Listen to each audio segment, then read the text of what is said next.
성경 요한일서 1장 같이 보시겠습니다.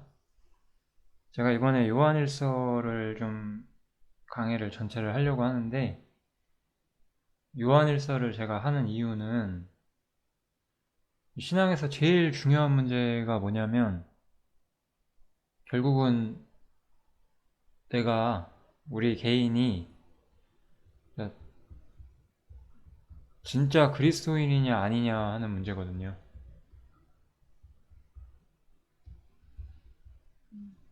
우리 시대는 기독교가 사실 온 세상에 퍼져 있고, 그게 이제 어떤 마태복음에서 우리가 배웠던 천국이 외형적으로 확장되는 거죠.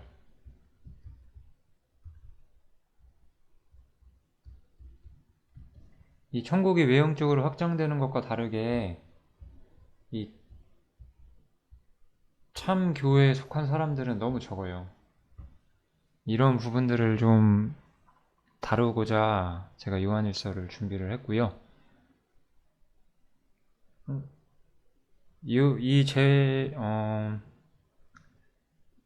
정말로 이 요한일서 공부할 때만큼은 이 지적 호기심을 내려놓으셔야 돼요.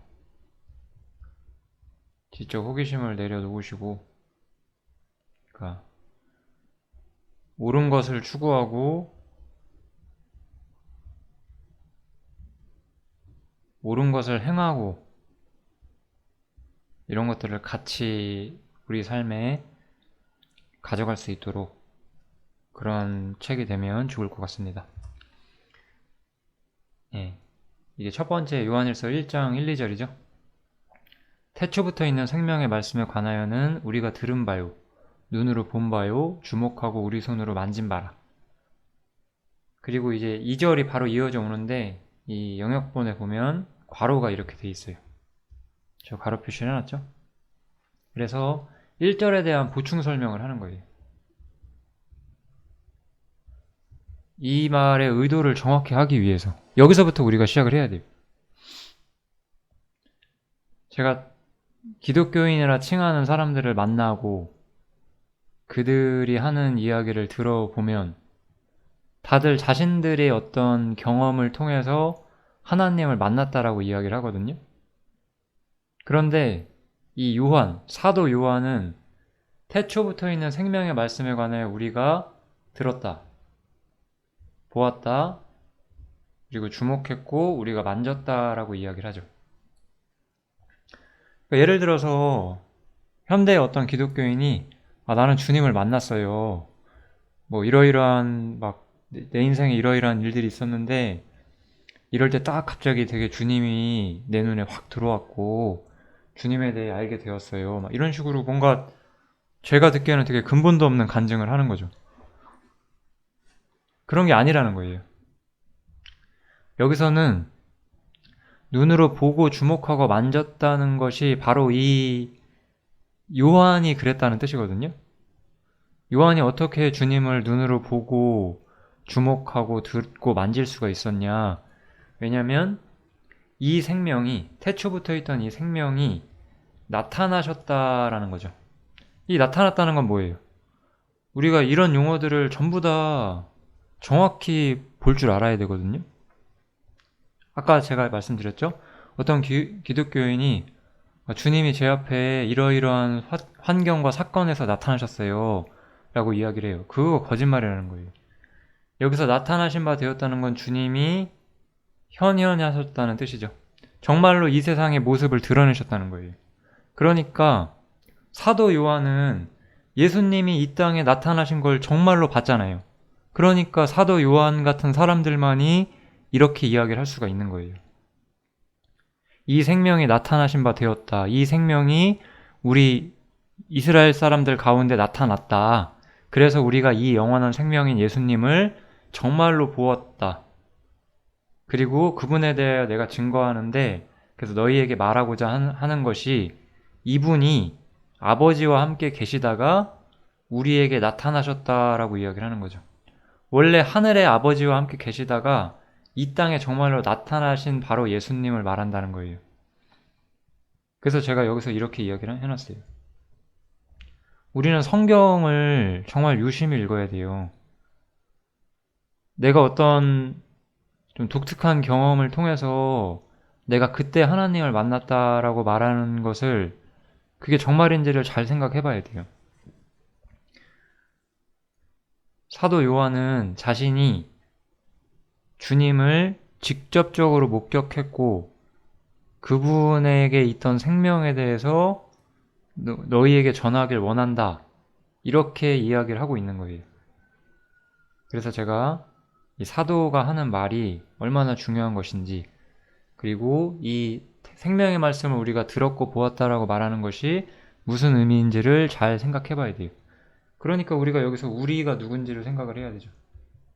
우리는 사도 요한과 함께하고 있던 동역자들이겠죠. 너희는 이 서신을 받는 수신자들은 여러 교회죠. 여러 교회. 여기 제가 여기서 교회라는 단체 용어를 쓰지 않고 그냥 여러 신앙 공동체라고 이야기를 할게요. 이 공동체 안에는 올바른 신앙인도 있지만 그렇지 않을 가능성도 있죠. 그래서 사도 요한이 이 예수님을 믿고 영원한 생명을 얻었다는 게 무엇인지를 자세히 설명하기를 원하는 거예요. 그래서 제자들은 자신이 목격하고 믿은 것을 전파하는 거거든요. 여기 보세요. 누가복음 1장인데 우리 중에 이루어진 사실에 대하여, 이게 핵심이에요. 우리 중에 이루어진 사실에 대하여 처음부터 말씀의 목격자 되고 일꾼된 자들의 전하여준 그대로 내력을 저수하려고 붓을 든 사람이 많은지라. 이 초대교회 때 그 예수님의 죽음과 부활을, 그게 사실이잖아요. 그 사실을 목격하고 그것에 대해서 기록해 놓은 것이 바로 신약 성경이란 말이에요. 이것을 저수하려고 붓을 든 것, 이것이 사실은 신약 성경이고 엄밀하게 말하면 복음서겠죠. 수없이 많은 글들이 쓰여졌겠지만 성경으로 인정을 받은 건 오직 4권뿐이었죠. 마태복음, 마가복음, 누가복음, 요한복음. 이렇게 4개의 복음서만이 우리에게 남아있죠.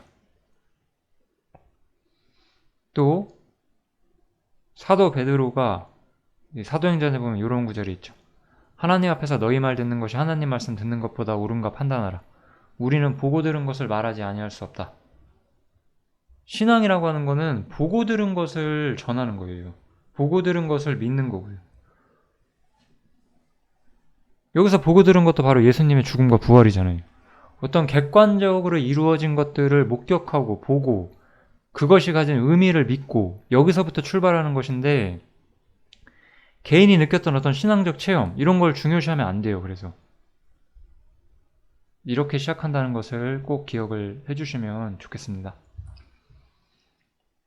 그래서 우리가 보고 들은 바, 이 사도 요한 자신이 보고 들은 것을 이제 너희들에게, 기독교인이라고 말하는 너희들에게 전하고자 하는데, 그것은 너희와 우리가 사귐을 갖게 하려고, 이 교제를 하게 하려고 쓰는 것이다 라고 이야기를 해요. 그래서 교제가 무엇인지가 여기서 나오게 되죠. 교제는 여기서 보면 성도 간의 어떤 친교를 누리는 것으로, 사귐의 즐거움을 누리는 것으로 형성이 되어 있죠. 이 친교와 사귐은 일반적인 용어라고 생각하시면 돼요. 우리는 자기가 좋아하는 것들을 같이 좋아하는 사람과 일반적으로 벗이 돼요. 특별한 스포츠를 좋아하는 사람은 그걸 좋아하는 사람들끼리 뭉치게 되어 있고, 이런 게 어떤 사귐의 기본이죠. 그러면 우리들의 사귐은 무엇을 기초로 묶이나요? 바로 예수 그리스도, 우리의 주님을 중심으로 묶이는 참다운 사귐, 이것을 이야기를 하는 거죠. 이러한 사귐이 정말로 있게 하려고 하는 것이고, 우리의 사귐은 사람끼리 하는 사귐이 아니라 하나님 아버지와 그 아들 예수 그리스도와 함께하는 사귐이다 라고 이야기를 하죠.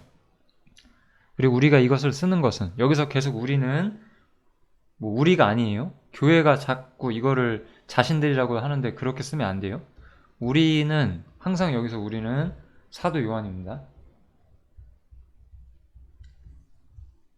우리가 이것을 쓰면, 여기 좀 성경이 약간 잘못되는데요.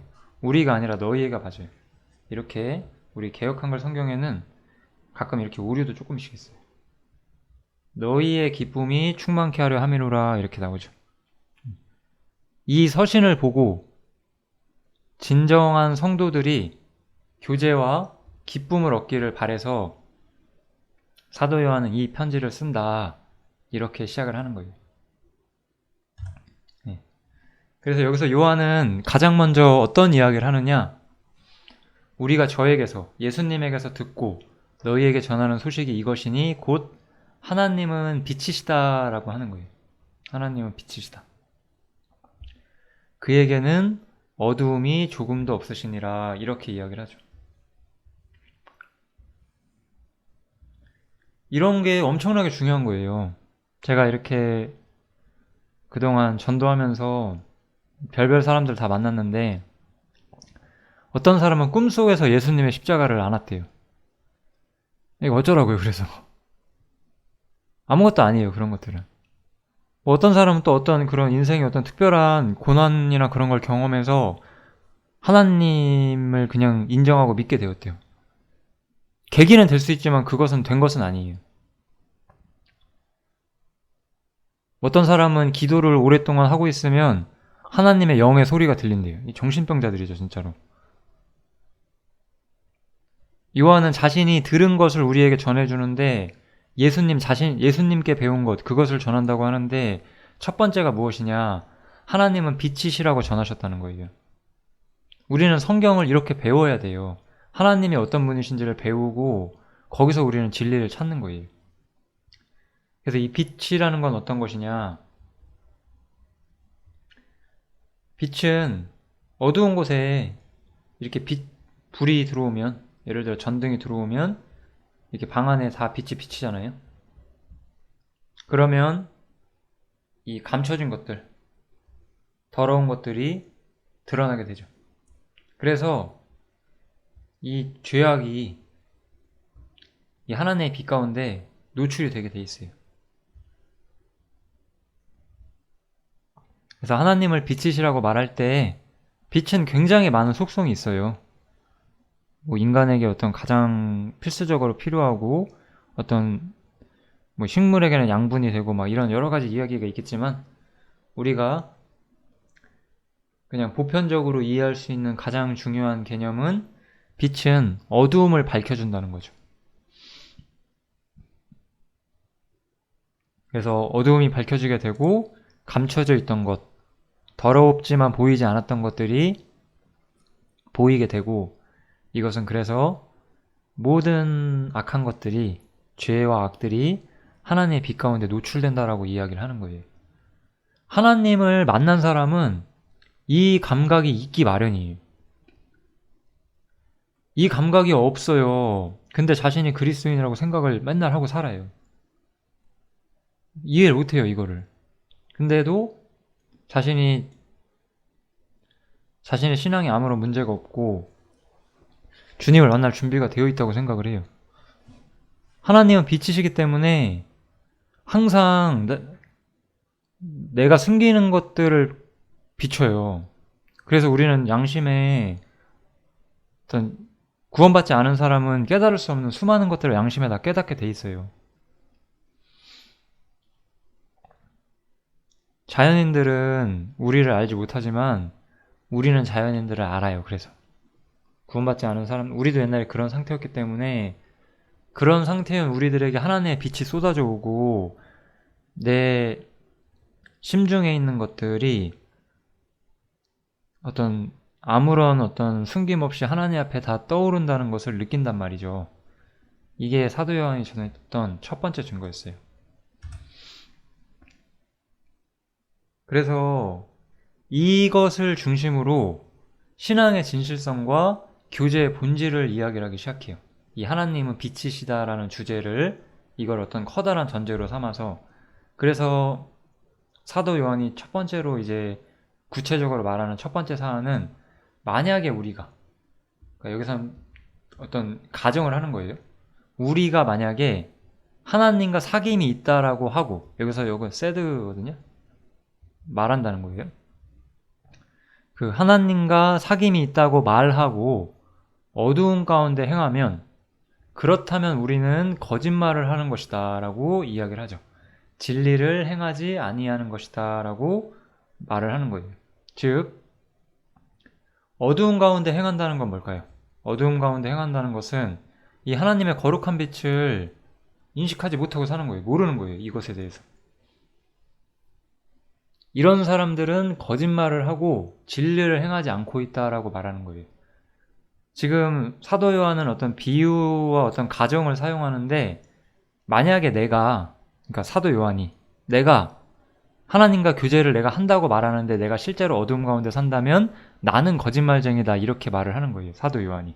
그러니까 자신이 그렇게 사는 건 아니고 이렇게 주장하는 사람은 거짓말쟁이다라고 하는 거죠.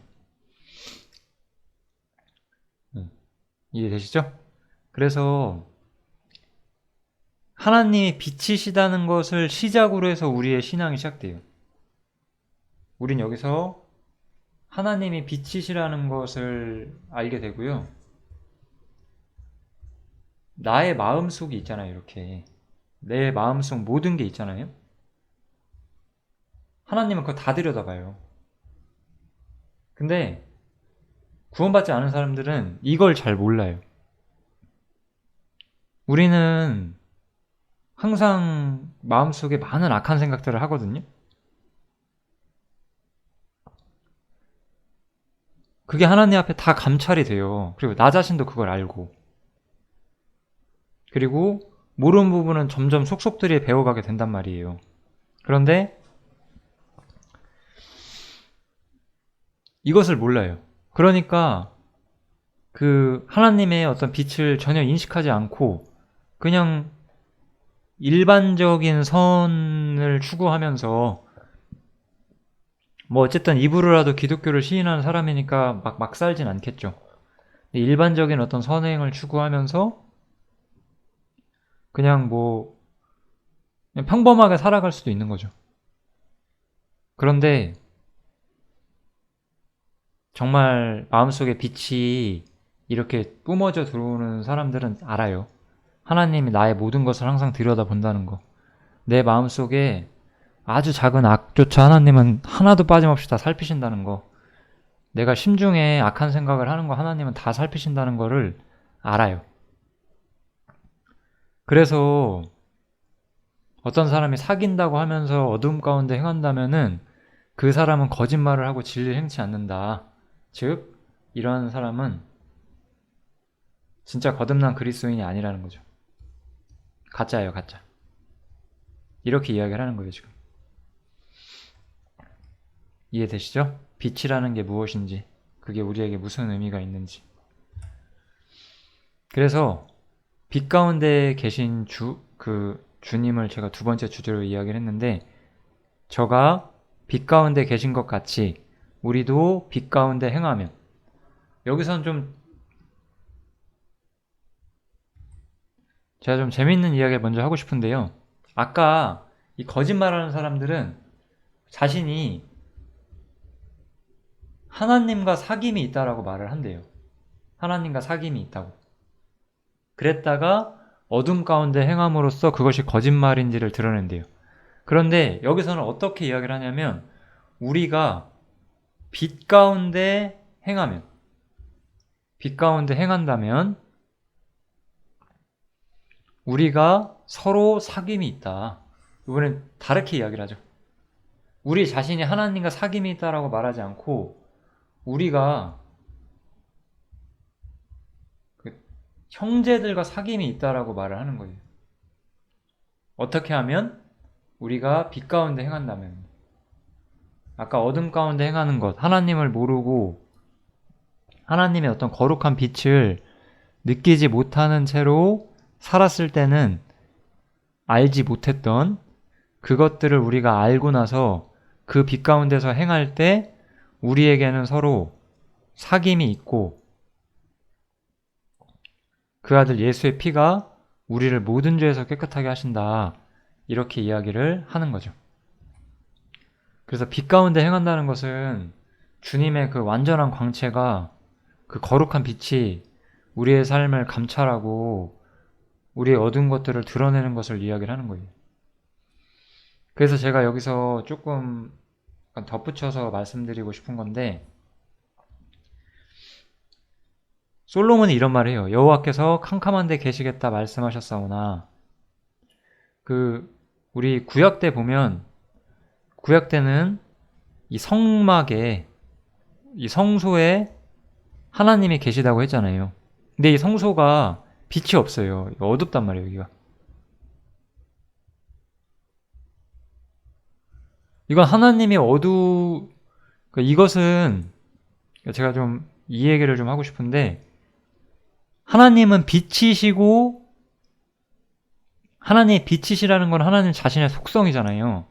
근데 빛 가운데 계신다는 것은 빛이 거하는 곳 안에 계신다는 거잖아요. 그래서 빛 가운데 계신 것과 빛이라는 건 다른 얘기거든요.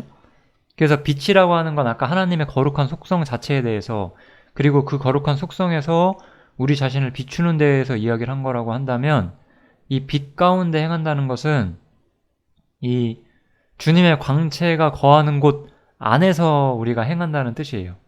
제가 이 얘기를 왜 하냐면, 만약에 우리가 빛처럼 행한다라고 만약에 하나님께서 우리에게 명령하시면, 우리 완벽하지 않잖아요. 우리에게는 아까 말했던 것처럼 우리 마음속에는 어떤 악한 것들이 있고, 이 빛에 이것들이 관찰되잖아요. 그러니까 우리가 완전히, 그러니까 이것도 사실 오히려 구원받지 않은 사람은 자기가 빛을 따라 살 수 있다고 생각해요. 착각하는 거죠. 빛이 얼마나 밝고 자신이 얼마나 어두운지 모르니까. 그런데 우리가 우리 자신의 어두움을 정확히 알면 알수록 우리가 빛과 같이 행할 수 없다는 건 알게 돼요. 그래서 여기서는 명령이 우리가 빛 가운데 행한다고 하는 거예요. 빛 가운데. 예전에 하나님께서는 어두운 가운데, 그분이 거룩하시지 않다는 뜻이 아니라 성소는 어두운 가운데 있었어요. 왜냐하면 성소는 구약시대 때는 율법 아래서 휘장으로 가려져 있던 공간이었기 때문에 율법시대 때 하나님이 계신 곳은 어두웠어요. 잘 생각해보세요. 이해를 잘 하시면 좋겠어요, 이 문제를. 하나님이 계신 곳이 어두웠어요, 예전에는. 그런데 이제 예수님의 피는 우리를 위한 완전한 구속을 완성하셨고 휘장을 찢으셨잖아요. 그래서 예수님의 십자가는 하나님이 어떤 분이신지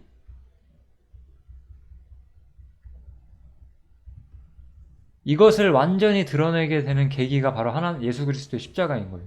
십자가를 통해서 하나님이 어떤 분이신지가 완벽하게 드러나게 돼요. 그래서 이제 사실 복음을 우리가 올바로 깨닫게 되면 하나님을 온전히 알게 되는 사람들이 되는 거예요. 그래서 그분의 빛 가운데, 우리가 완전한 빛이 됐다는 뜻이 아니라 이 하나님의 빛 가운데, 복음 속에 있는 완전히 드러난 하나님의 성품 가운데, 그분의 거룩과 사랑 가운데 우리가 살아가는 것을 뜻하는 걸 이야기를 하는 거예요. 어떤 특정한 율법의 계명을 지키는 것이 아니라 이 성소는 어두웠단 말이에요. 근데 이제 그리스도의 십자가를 본 사람들은 이제 빛 가운데서, 이 밝은 빛 가운데서 우리가 이렇게 살게 돼요. 이 빛은 하나님의 거룩함과 우리를 위하신 하나님의 사랑과 우리를 향하신 하나님의 희생, 그리고 하나님의 계획과 목적, 이 모든 것들이 선명하게 드러나는 그런 공간이에요. 거기서 이제 우리가 행하는 거예요. 그렇게 행하게 된다면 어떤 형제가 또 이렇게 빛 가운데 있어요? 그럼 이들 사이에 사귐이 연결된다고 하는 거죠. 이게 바로 교제라고 이야기를 하는 거예요, 성경에서는. 이게 재밌는 게 아까 거짓말을 하는 사람은 자신이 하나님과 사귐이 있다고 했다가 어둠 가운데 걸렸잖아요. 아까 여기 말한 것처럼 자신이 하나님과 사귐이 있다고 했다가 어둠 가운데 있으므로 거짓임이 드러나게 됐는데, 이번에 우리는 먼저 빛 가운데 행하면 형제와의 사귐이 연결이 되고 이것은 주님과 교통이 되는 열쇠다, 이렇게 이야기를 하는 거죠. 교통하는 방식이 전혀 달라요. 그러면은 우리는 지금 어떻게 모이고 있나요? 우리의 교제의 근거는 어디 있어요? 인간적 친분과 어떤 사회적인 어떤 뭐 그런 친교, 그런 게 필요한 거예요, 안 필요한 거예요? 그런 거 필요하지 않아요. 빛 가운데 행하는 사람은 빛 가운데 행하는 사람과 항상 교통할 것이 생기기 마련이에요. 어떤 형제가 빛 가운데 행하지 않는다면 그 사람과 빛 가운데 행하는 형제는 교제가 근본적으로 막히게 되어 있어요. 둘 다 아니거나 한 사람은 아니거나 둘 중에 하나예요. 빛 가운데 행한다는 것은 이런 의미를 가지고 있어요.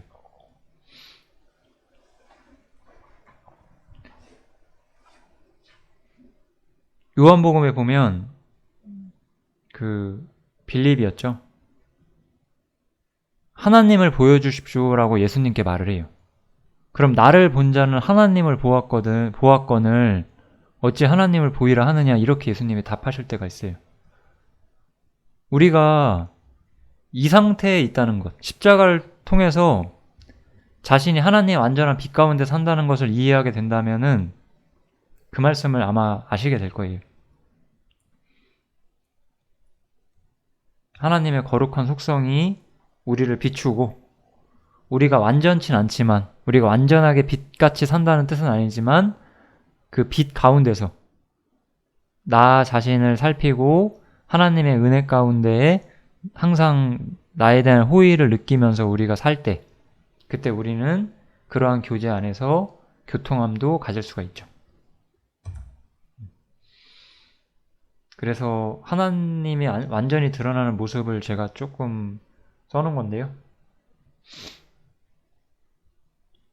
그래서 구약 성경 때는 모세가 이스라엘 자손들로 장차 없어질 것의 결국을 주목지 못하게 하려고 수건을 그 얼굴에 쓴 것 같이 아니하노라. 구약 시대 때는 주님의 영광의 광채가 어느 정도는 가려져 있었어요. 사람 쪽에서는.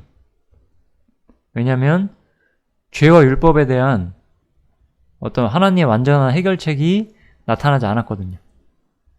그래서 사람은 완전한 빛 가운데 거할 수가 없었고, 빛 가운데 거하는 대신에 이 율법이라는 규례 안에 거했죠. 잠시간. 이제 그 시대는 끝났어요. 십자가가 왔기 때문에. 그래서 이제는, 이건 요한만 그렇게 말하는 게 아니죠. 사실 바울 사도가 이 주제를 훨씬 더 많이 다루죠. 우리가 다 수건을 벗은 얼굴로 거울을 보는 것 같이 주의 영광을 보매. 우리는 이제 수건을 벗고 밝게 주의 영광을 보는 그런 위치에 들어왔다, 이렇게 설명을 해주는 거죠.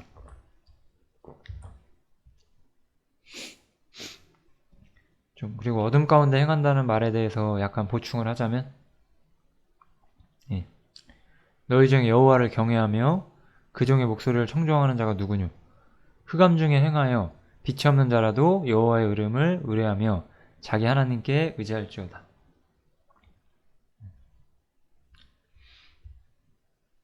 그러니까 만약에 어둠 가운데 있더라도 주님을 찾아라, 바로 이런 뜻인데, 반대로 이런 사람들이 있어요.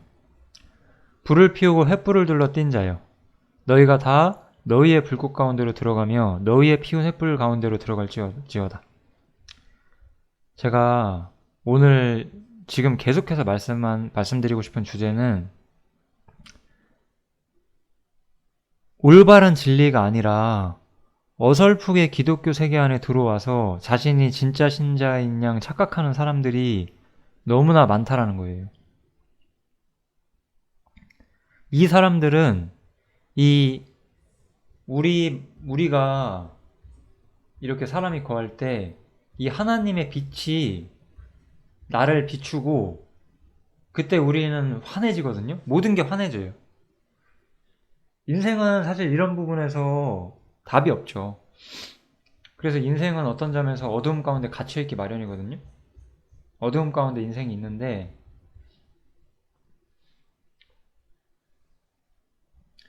뭔가 완벽한 답이 사실 자기 눈에 흐릿한 거예요. 스스로가 제일 잘 알아요. 나는 이런 부분에 대해서 확고한 답이 없다는 것을 사실 가장 잘 알 수 있는 사람은 자기 자신인데 그걸 잊고 살죠. 근데 이런 사람들이 여기서 이 완벽한 빛을 찾질 않고 그냥 자기가 이렇게 횃불을 이렇게 피워요. 그러니까 거짓의 길을 간다는 거예요. 이 거짓의 불을 밝혀놓고 나 이제 하나님 안 거 같아. 그러니까 안 거 같다고밖에 말 못하죠. 알았다고 말 못하고. 이게 진짜 심각한 문제예요. 이게 어둠 가운데 행하는 사람들의 특징이에요. 어둠 가운데 행한다는 것은 이걸 보면 알 수 있지만 단순히 악하게 산다는 뜻이 아니에요. 하나님의 빛이 그 사람 곁에 없다는 거예요. 그래서 자기가 어디서 와서 어디로 가는지를 몰라요. 그게 진짜 문제예요. 날이 밝으면 우리가 길이 잘 보이잖아요. 그러니까 이제 가야 할 바가 보인다는 거죠. 그렇지만 어둠 가운데 행하는 사람들은 그게 보이질 않아요. 어둠 가운데 행하는 거는 단순히 우리가 악행을 한다든지 그런 개념이 아니라 어떤 진리의 인도 없이 어떤 진리가 우리를 지도하는 것 없이 우리의 삶의 길을 어떤 인도하는 것 없이 그렇게 살아가는 상태, 그런 게 바로 어둠 가운데 행하는 상태가 무엇이냐라는 이야기예요. 그리고 복음을 안 사람들은 이런 상태가 아니라 빛 가운데 살기 때문에 같은 빛 가운데 사는 사람들끼리 사귐이 있게 돼요. 그래서 빛 가운데 행하는 사람들은 이 하나님의 빛 가운데서 행하기 마련이에요. 보여요, 다.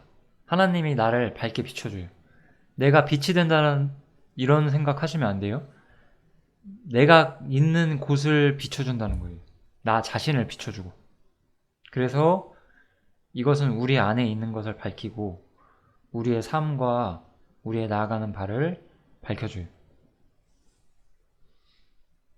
그래서 우리가 빛 가운데 행할 수 있도록, 교제 가운데 행할 수 있도록 인도해주는 빛이 되는 거죠. 그래서 이 하나님과 사귐이 있다라고 하고 어두움 가운데 행하는 사람은 거짓되었다라고 이야기를 하는 거예요. 여기서 제가 하나님과의 직접적인 교통은 언급되지 않는다라고 한 이유는 하나님과 사귐이 있다고 말하고 어둠 가운데 행하면 거짓말이라고 성경에 써 있잖아요. 근데 우리가 빛 가운데 행하면 하나님과 사귐이 있다. 이렇게도 안 말해요, 성경에서는. 정확히 봐야 돼요, 성경은. 우리가 빛 가운데 행하면 형제들 간의 사귐이 있다라고 말을 하는 거죠. 그리고 이 형제들 간의 사귐을 통해서 하나님이 표현된다. 요한일서는 이렇게 말을 해요. 어떤 하나님과 직접적인 어떤 교통이 있다. 이런 걸 말하지 않아요. 이런 거를 우리는 무지하게 조심해야 돼요. 이런 말을 하는 사람들. 자신이 뭔가 하나님과 특별한 걸 만난 것처럼. 저도 개인적으로 이런 걸 경험한 적이 있는데, 예를 들어 우리 모임에 10명이 있어요. 이 10명이 한 사람이 뭔가 잘못 살고 있다고 계속해서 지적을 해요. 그러다가 이 갈등이 어떤 폭발했을 때 이 사람이 이제 이 10명한테 하는 말이 이들은 뭔가를 모르는 것 같다. 이렇게 나오는 거죠. 물론 다수결 원리 이렇게 또 이상하게 접근하지 마시고 이 10명이 세상 사람이고 이 한 명이 진짜이면 그럴 수 있죠. 근데 이제 그런 건 분명 아니었고요. 이들 사이에 교통함이 있는데, 교제가 있는데 교제가 안 돼요. 근데 자기는 어느 날 뭔가 큰 깨달음을 얻었대요. 그러더니 자기가 깨달은 걸 이들은 모르는 것 같다 이렇게 이야기하는 거죠. 이거 없다 그랬어요. 항상 하나님과의 직접 교통은 없어요. 저랑 같이 오프라인으로 교제하시는 형제님들 아시잖아요. 우리가 언제 어떤 이런 신비적이고 심오한 직접적 교통을 말한 적이 있나요? 우린 항상 교회 안에서 이루어지는 친교 중심으로 교제를 하죠. 예, 너무나 쉬운 주제고. 그래서 신자들 간의 교제는 이 빛 가운데 행하는 결과라고 따라오는 거라고 이야기를 하는 거예요.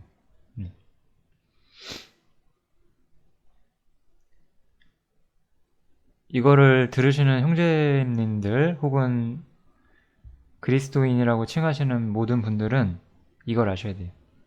내가 빛 가운데 행한다면 나는 참 형제들 사이에서 교제가 될 것이다. 그것을 반드시 아셔야 됩니다. 교제가 안 된다는 것은 빛 가운데 행하지 않고 있기 때문이다. 그거를 꼭 아셔야 돼요. 네. 그 다음 이제 빛으로 인해서 우리의 모든 것들이 드러나게 되잖아요. 우리의 어두운 것들이 드러나게 되고 사실 그걸 뭐 우리가 전부 다 없애서 우리가 깨끗해지는 게 아니잖아요. 이 그리스도의 피가 우리를 깨끗하게 해주죠. 피는 제가 따로 설명했는지 잘 기억이 안 나는데 우리를 깨끗게 하는 문제가 있고요. 그 다음에 속죄를 하는 문제가 있죠.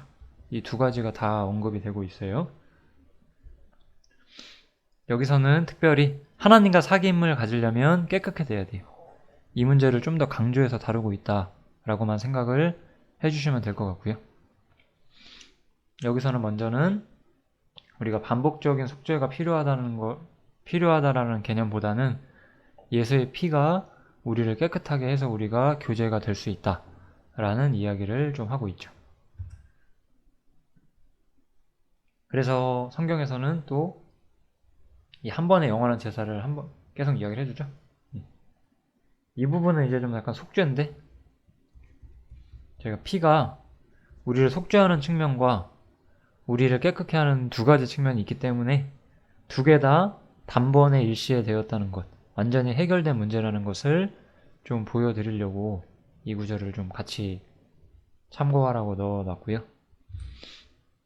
이제 또 여러 가지 좀 오류를 가진 사람들을 또 이야기를 좀 해주고 있어요. 이번에는 아까처럼 하나님의 사귐이 있다라고 말한 게 아니라 이번 케이스는 죄 없다라고 말하는 케이스예요. 이렇게 죄가 없다라고 말하는 것은 스스로 속이는 것이고 진리가 속에 있지 않는 것이다 라고 이야기를 하는 거죠. 우리에겐 죄가 사라진 것이 아니죠. 우리에겐 여전히 우리 안에 죄가 있고 우리는 이 범죄에 대한 용서, 그 다음에 심판 이런 것들을 다 지나와서 주님의 은혜로 하나님 앞에 서게 된 것이지 우리가 죄가 없는 것은 아니에요. 이거는 복음을 오해하고 있기 때문에 하는 말이에요. 여기서 이제 다음 구절과의 약간 좀 구분을 위해서 제가 요 죄와 범죄를 좀 나눠드릴게요. 아까 우리가 죄 없다면이라는 표현을 할 때 그때는 이 단수로 죄라는 단어를 쓰거든요. 이 개념은 로마서에서 좀 더 정확히 나오는데 제가 그런 부분들을 어렵게 알려드리고 싶지 않아서 제가 잘 쓰진 않아요. 그런데 우리가 죄가 없다라고 말하는 것은 우리 안에 있는 악한 본성 자체가 사라졌다라고 이야기를 하는 거예요. 이렇게 말하는 사람들은 거짓말쟁이죠. 그래서 그런데 우리가 만일 우리 죄를 자백하면 우리가 매일매일 짓는 죄에 대해서 자백을 한다면 이런 뜻이죠. 이것은 우리 안에 있는 죄성이라기보다는 우리가 실제적으로 범법한다는 문제를 다뤄요.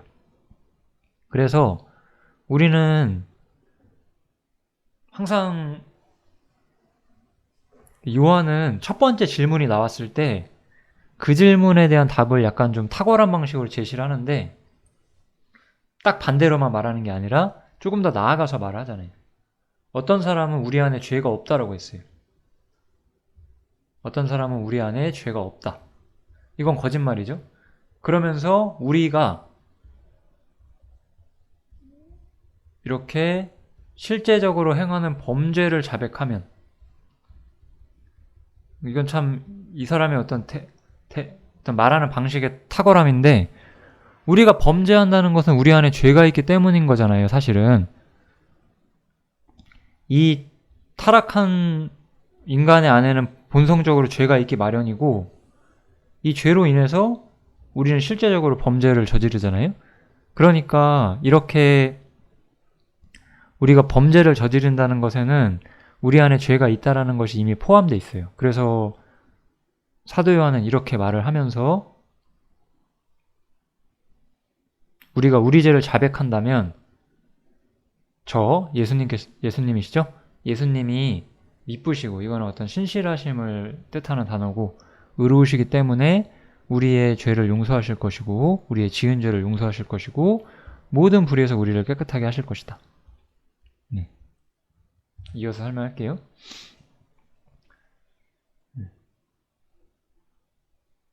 우리는 근본적으로 죄 용서를 받았어요. 이 죄 용서를 받았다고 해서 우리 안에 어떤 죄성, 악한 본성 자체가 사라진 것은 분명히 아니죠. 그렇기 때문에 우리는 여전히 실패를 저지를 수가 있어요. 그렇지만 이런 상태가 반복된다는 것은 우리가 올바른 신앙인으로 살 수 없다는 뜻이고, 하나님과 온전한 교통을 위해서는 이런 부분에 대한 어떤 해결책이 필요해요.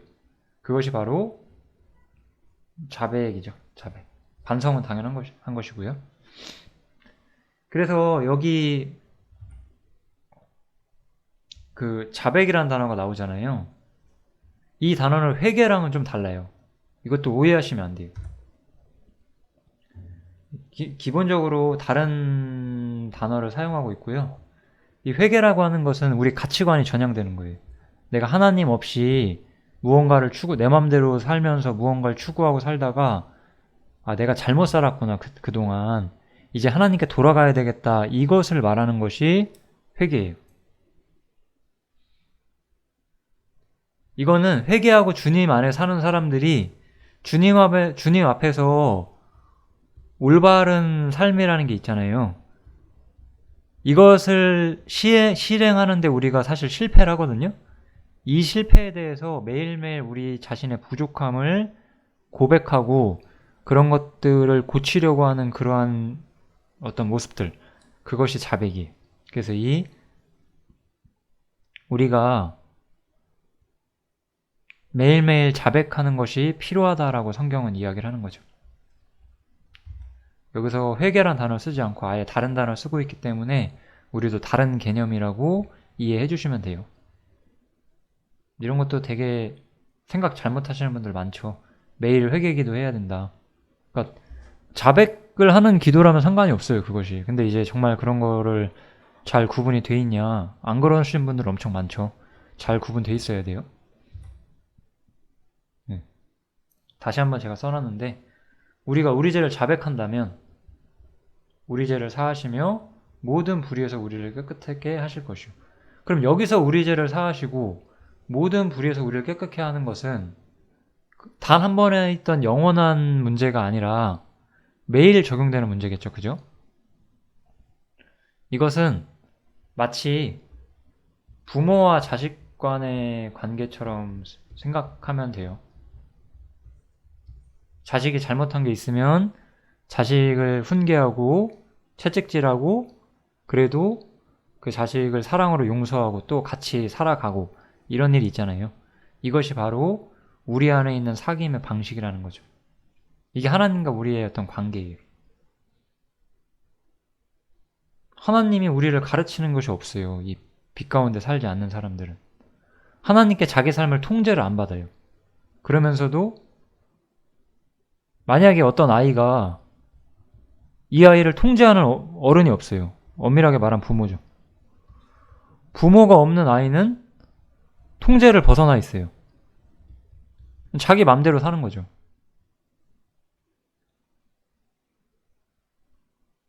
무슨 느낌인지 아시겠죠? 하나님이 없는 사람은 하나님께 통제받지 않는 삶을 산다는 거예요. 성경에 지배받지 않는 삶, 성경의 통제를 받지 않는 삶. 성경에 통제받지 않아도 좋은 가치관 가질 수 있어요. 사회의 어떤 이로움을 위해 살자. 뭐 국가를 위해서 자신을 헌신하자. 근데 그것이 하나님의 목적은 아니에요. 그거는 하나님의 통제를 벗어나 있는 거예요.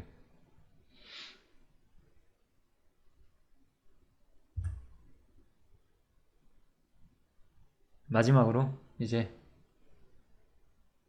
우리가 범죄하지 아니하였다 하면 또 이제 우리는 구원받아서 우리는 이제 더 이상 범죄하지 말아야 한다. 죄를 안 지면서 살 수 있다. 이렇게까지 말하는 사람이 있는데 우리는 절대 그럴 수는 없어요. 우리 안에 죄가 있고 이 죄의 발현으로 인한 범죄가 완전히 사라질 수 없어요. 이 논리는 단순히 범죄하지 않았다고 누가 주장한다기보다 죄를 줄이면 줄일수록 우리가 교통이 좋아진다라는 그런 원칙이 잘못됐다는 거예요. 우리가 열심히 살면 점점 죄를 안 질 수 있다. 그러면 죄를 안 짓는 만큼 가까워진다. 그것은 아니에요. 우리가 그런 식으로 함부로 단정 지으시면 안 돼요. 물론 우리가 매일매일 회개하고 돌이키는 삶 가운데서 우리가 실패가 줄어들 수 있어요. 그렇지만 실패의 양이 줄어든다고 해서 우리가 겉보기에 악한 일을 행하지 않는다고 해서 교제가 즉각적으로 잘 되고 있느냐, 그게 아니에요.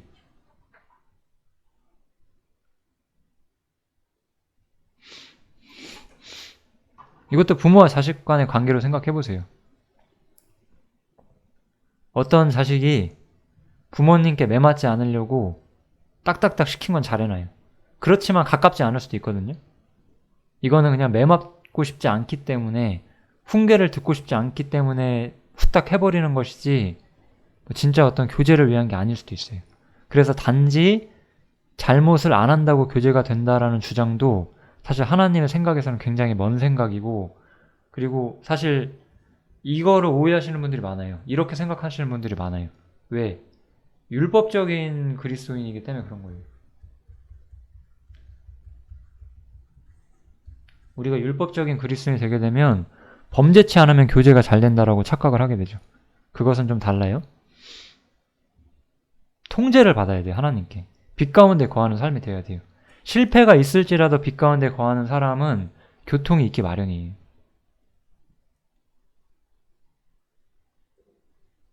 이렇게 말하는 사람은 그의 말씀이 우리 속에 있지 않다. 그 사람 안에 있지 않다. 라고 말하면서 이제 요한 1서 1장이 끝나게 되죠. 요한 1서 1장은 결론을 내볼게요. 하나님은 빛이시라는 것에서부터, 그리고 하나님께서 빛 가운데 계신다는 측면에서부터 이야기가 나와요. 이것은 항상 어두움과 죄를 드러내고 이런 것들에서 하나님의 해결책이 무엇인지를 우리한테 말해주고자 시작을 해요. 그런데 한번 여러분들이 다니시는 교회 혹은 그 신앙 공동체를 보세요. 이 죄 문제와 이 교통의 문제를 중요하게 생각하나요? 이 죄 문제가 해결됐는지를 정확하게 보고 거기서부터 신앙의 세계, 어떤 신앙의 세계가 출발하고 매일매일 성도 안의 교제도 이런 죄 문제를 해결함으로써 매일매일 주님과의 교통이 유지되는 이러한 주제들을 중심적으로 교제를 하냐 이거예요.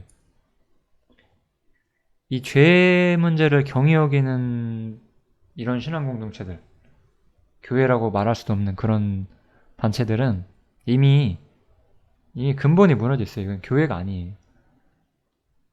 가짜들로 가득 차 있다는 거죠. 요한일서 1장은 이 정도로 마치면 될 것 같고요. 요한일서 1장은 되게 어쩌면 많은 사람들에게 도전이 될 수도 있을 것 같아요. 그런데 뭐 제가 싸우자고 하는 얘기는 아니고 성경이 그냥 그러하다라고만 말씀을 드리고 싶네요. 아무튼 꼭 마음속에 깊이 새겨주시면 감사하겠습니다. 여기까지 하겠습니다.